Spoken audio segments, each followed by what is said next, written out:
Roughly 365 million people have English as their mother tongue.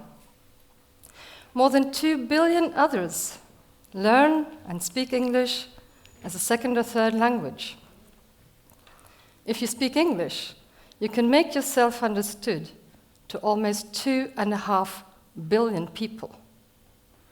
Why would you need to learn any other foreign language? Is that just a ridiculous waste of time? Nelson Mandela was fiercely criticized by black South Africans for speaking Afrikaans. He replied, "When you speak to a man in a language he understands, that goes to his head. When you speak to him in his own language, that goes to his heart."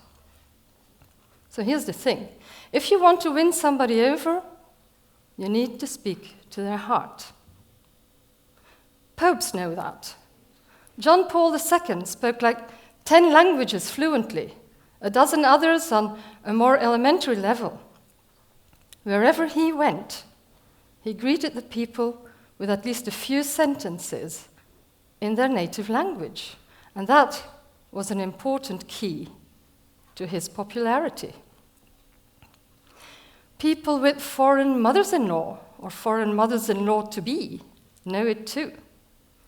They may speak English with their girlfriends, but when they want to be on good terms with the girl's mom, young men are willing to learn the craziest languages, including Dutch.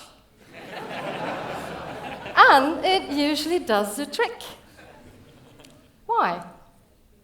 Well, our native language is totally entwined with our personality, with our identity. Our whole personal history is deeply rooted. It's soaked in our mother tongue. There are so many memories and feelings connected to words, expressions, even to the grammar that we have grown up with. So, if you learn another person's language, you show that you're genuinely interested in their life, in their personality. What mother-in-law wouldn't be flattered? When you hear your own language, you feel connected.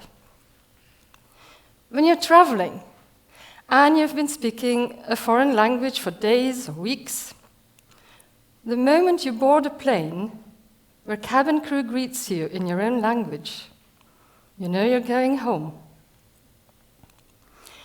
If mother tongues had fragrances, I think they would smell of cookies, and of comforting chicken soup, and of Granny's cologne, maybe even a little bit of mothballs.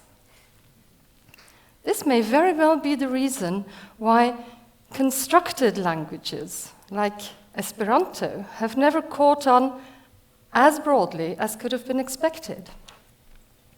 However cleverly designed and simple, easy to learn, no country has ever adopted an artificial language as their own, nor as a foreign language to be taught systematically on a large scale for a longer period of time.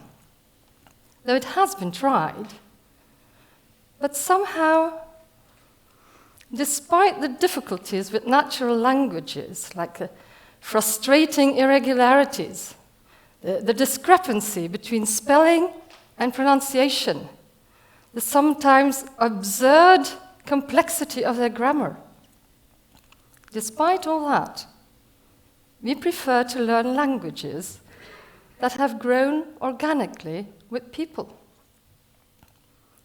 Constructed languages speak to the head. Natural languages smell of cookies. To Nelson Mandela, learning Afrikaans was all about knowing your enemy. He said, you have to know their language and their passions and hopes and fears if you want to defeat them. He did. It worked. But it's not all about enemies all the time, is it? This applies to all kinds of human relationships. And I'll be the last person to claim that mothers-in-law are enemies, per definition. Some 7 or 8 years ago, I was driving through Poland with my family. And the shops were about to close, and we needed to buy food. And finally, we saw a supermarket on the other side of the street. The only way to get there in time was by making a U-turn. So that's what I did. That was probably dangerous. It was definitely illegal. On the car park, before I even had a chance to switch off the engine, I heard a tock, tock, tock. So I buzzed down the window, and 2 pairs of eyes appeared. Each pair of eyes was attached to a policeman. Now, I cannot claim any level of real fluency in Polish at the best of times, but I used to be able to keep a simple conversation going. But in that setting, with a guilty conscience, I with 2 men of the law in uniform, every sensible Polish word I had ever known just drained out of me. Yet, I didn't consider for a moment trying to deal with this situation in English. English would most probably have given me the linguistic advantage, but that might have made the policeman uncomfortable. So I was determined to stick to Polish. How?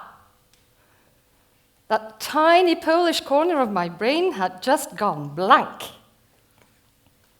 Except for one thing. There was one thing that I had repeated so often that I could have recited it in my sleep.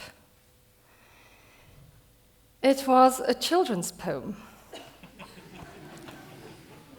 about a sick frog. That's what I had. I know it was a bizarre thing to do, but I blurted out. Pewna żaba była słaba, więc przychodzi do doktora i powiada, że jest chora. Doktor włożył okulary, bo już był cokolwiek stary. I glanced at the policemen, and they were like staring at me. I seem to recall that one of them scratched his head, and then they smiled. They smiled, and that in turn put me at ease. Well, let's say enough so that a few more relevant words could come tumbling back into my head. I could stammer a few half sentences like, very sorry, needed food, we'll never do it again. They let me off the hook. As I ran into the shop, they called, Szczęśliwe podróże, have a nice trip. It is not my intention to incite you to learn languages so that you can travel around the world and break laws and get away with it. But this little episode illustrates how a few words, however simple or silly, just a few words can go straight to the heart and melt it. By the way, there was an alternative to the sick frog. There was one thing I knew equally well: a drinking song. That might not have earned me a smile. Probably a trip to the local police station for a blood test. You don't need to learn many languages. You don't need to learn them thoroughly. A little can go a long way. 10 words to the heart can have a bigger impact than 1,000 words to the head. You can choose to always use English and meet in the middle. But you can also choose to be the person to cross that middle line and meet your new acquaintance, your opponent, whoever it is, meet them on their own territory. Speaking the other's language does not make you weak, it proves you strong. It's the person who has the courage and makes the effort to cross lines that wins in the end. Don't be afraid to make mistakes. Mistakes make you human. And in this case, there's a bonus. If you make a mistake out there, you give the others an opportunity to help you, to come and meet you. And in this way, the connection that you have just initiated will be stronger. So, do you want to make yourself understood? Or do you want to connect? Let's all continue to learn and use English so that we can interact with mixed audiences like we're doing here at TEDx. English is a powerful tool for sharing knowledge, for international conventions on global problems. Above all, English is the highway to 365 million hearts. To 365 million people, the English language smells of cookies. But why stop there? Why not make the extra effort and learn at least one other foreign language? There are many flavors of cookies out there. Let's go and taste a new one. Thank you.